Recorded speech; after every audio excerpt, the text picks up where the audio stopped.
जय जय श्री सीताराम। सीताराम चरण रति मोरे, अन दिन बढ़हु अनुग्रह तोरे। अब मोहे भा भरोस हनुमंता, बिनु हरि कृपा मिले ही नहीं संता। जय जय श्री सीताराम।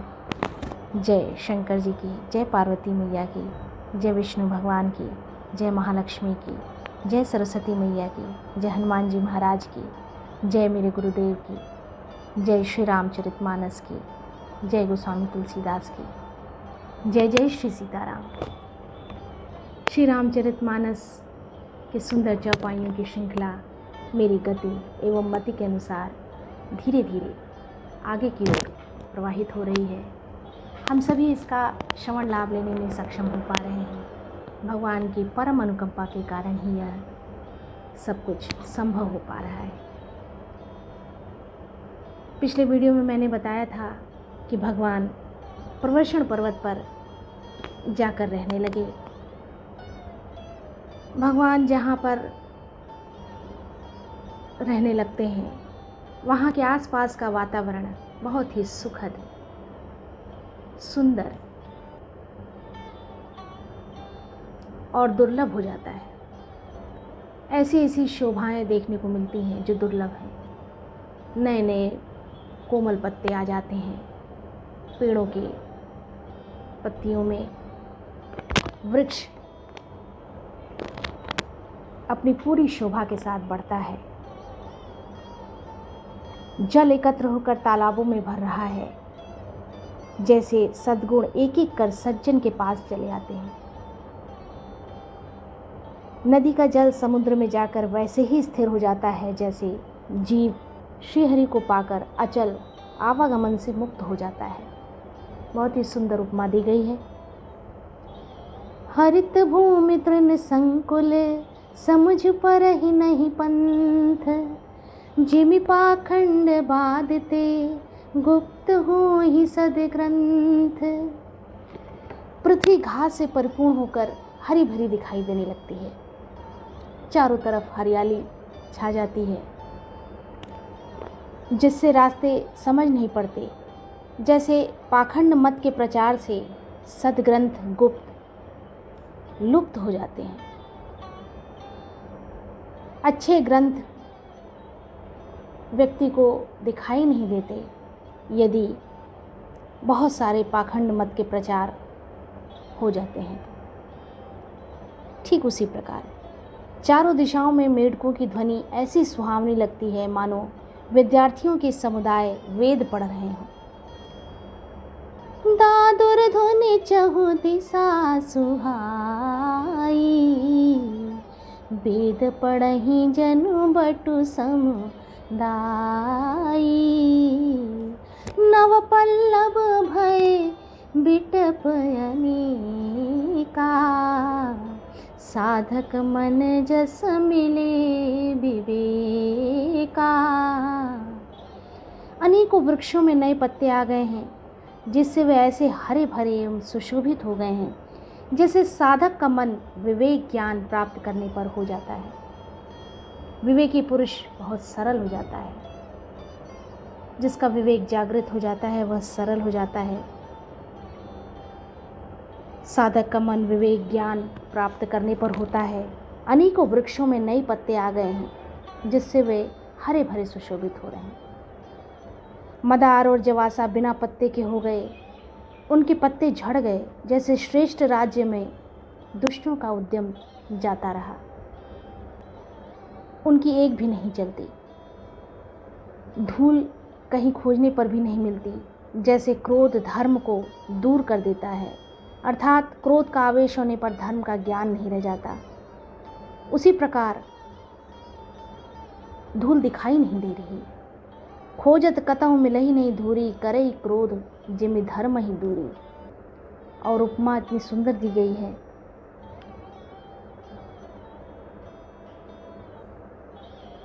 कि क्रोध धर्म को दूर कर देता है। जब क्रोध आता है तो धर्म का आभास नहीं रहता, ज्ञान नहीं रहता, विवेक नहीं जागृत होता। ये सभी चीज़ें दूर हो जाती हैं। सस संपन्न सोहमहि के जैसे, उपकारी के संपत्ति जैसे।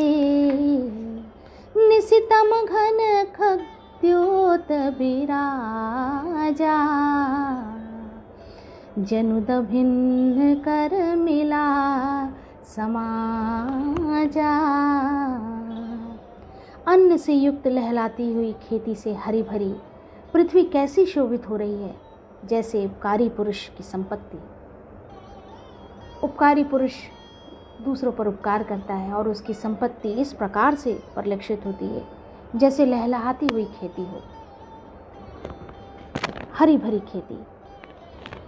रात के घने अंधकार में जुगनू शोभा पा रहे हैं। निशितम घन खद्योत विराजा, जनु दभिन्न कर मिला समाजा। अंधकार में जुगनू शोभा पा रहे हैं, मानो दंभियों का समाज आज उठा हो। श्री रामचरितमानस की चौपाइयाँ रसपूर्ण हैं, अर्थपूर्ण हैं और कानों को अत्यंत प्रिय लगने वाली है।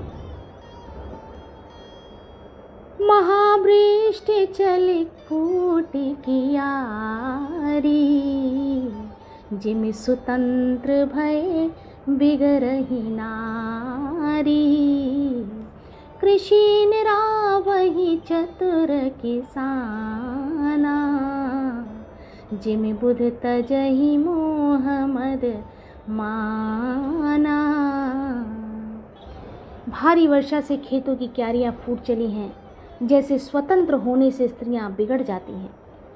चतुर किसान खेतों को निराह रहे हैं, उनमें घास आदि को निकाल कर फेंक रहे हैं। जैसे विद्वान लोग मोह मद और मान का त्याग कर देते हैं। चक्रवाक पक्षी दिखाई नहीं दे रहे, जैसे कलयुग को पाकर धर्म भाग जाते हैं। ऊपर में वर्षा होती है पर वहाँ घास तक नहीं उगती।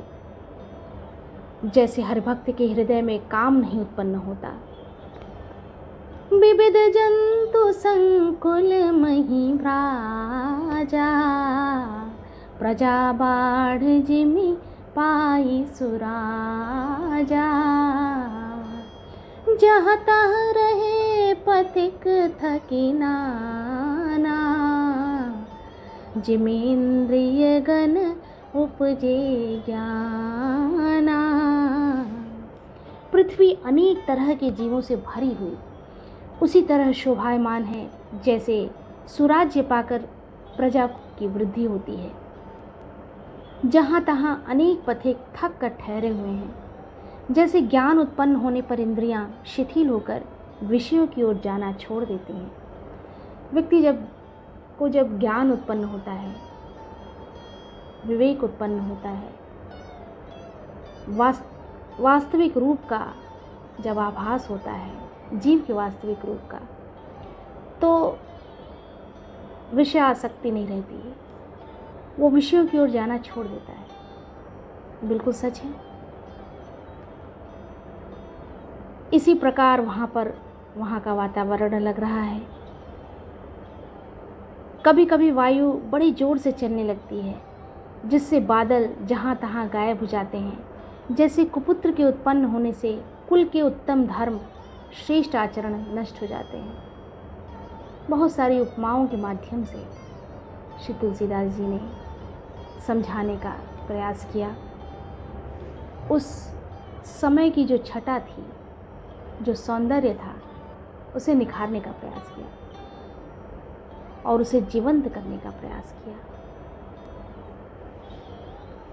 वर्षा विगत शरद ऋतु आई, लक्ष्मण देखहु परम सुहाई। फूले कास सकल मही छाई, जनु वर्षाकृत प्रगट बुढ़ाई। हे लक्ष्मण, देखो वर्षा बीत गई और परम सुंदर शरद ऋतु आ गई है।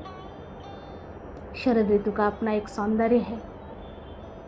भगवान कहते हैं, लक्ष्मण देखो वर्षा बीत चुकी है और शरद ऋतु का आगमन हो गया। फूले हुए काश से सारी पृथ्वी छा गई। मानो वर्षा ऋतु ने काश रूपी सफ़ेद बालों के रूप में अपना बुढ़ापा प्रकट किया है। अगस्त्य के तारे ने उदय होकर मार्ग के जल को सोख लिया है। जैसे संतोष लोभ को सोख लेता है, नदियों और तालाबों का निर्मल जल ऐसी शोभा पा रहा है जैसे मद और मोह से रहित संतों का हृदय। सरिता सर निर्मल जल सोहा, संत हृदय जस गत मद मोहा। उसी प्रकार नदियों और तालाबों का निर्मल जल बहुत ही शोभायमान हो रहा है जैसे घमंड और मोह से रहित संतों का हृदय होता है।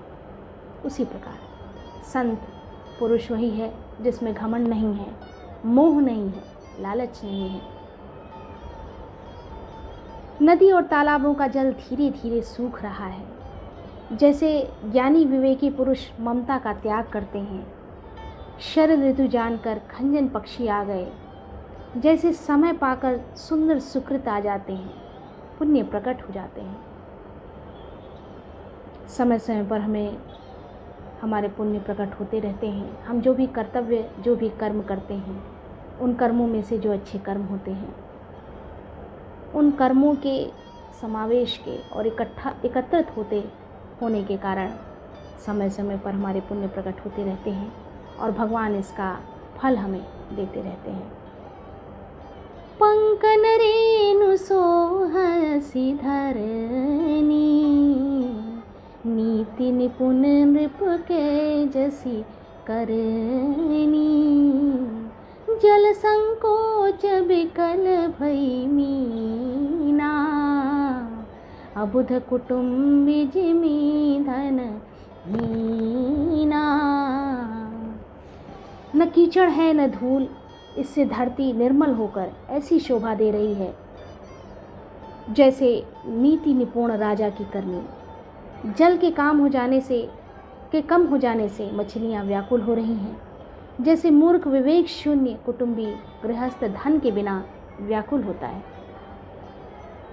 बिना बादलों का निर्मल आकाश ऐसे सुशोभित हो रहा है जैसे भगवत भक्त सब आशाओं को छोड़कर सुशोभित होते हैं। बिनु धन निर्मल सोह आकाशा, हरिजन एवं परिहरि सब आशा, कहु कहु वृष्टि सारदी थोरी, कहु एक पाव भगति जिमि मोरी।